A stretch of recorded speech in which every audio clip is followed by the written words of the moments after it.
This happened last night in southern Gaza. Al-Mawasi is supposed to be a safe zone, but Israeli airstrikes hit a camp where families were sleeping.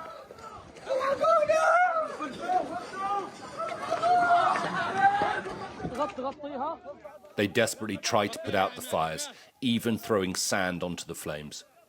But the canvas tent provided no protection against the blast, and the inferno would have ripped through before there was time to escape. Anyone trapped inside burned alive. They had to pick limbs and pieces of flesh out of the ashes. Charred, mutilated corpses were unrecognizable, making it hard to count the dead. But there is no mistaking the small form of a child's body. By daylight, this was all that was left.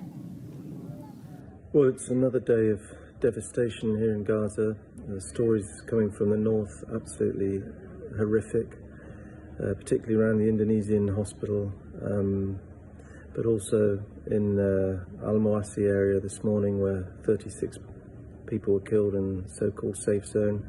It's difficult to describe in words what's happening here. The constant sound of bombardment, jets overhead.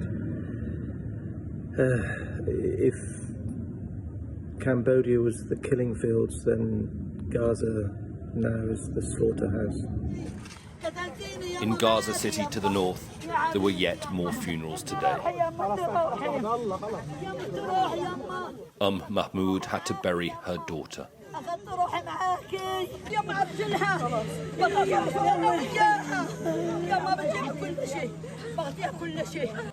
As heavy as the strikes have been over recent days, this is said to be only the start of Israel's new offensive, and it is expected to become much more intense, possibly in the coming days, if a ceasefire agreement isn't reached.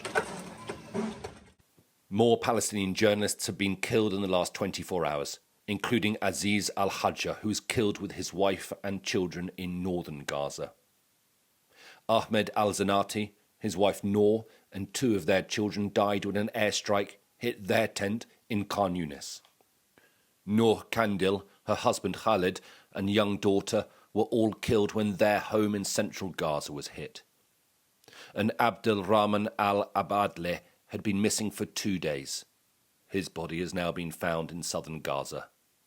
106 Palestinian journalists have now been killed in this war. The main hospital in Deir al-Balah has been forced to close and evacuate because of the fighting. One by one, they dragged and pulled patients on stretchers over rough and deserted streets.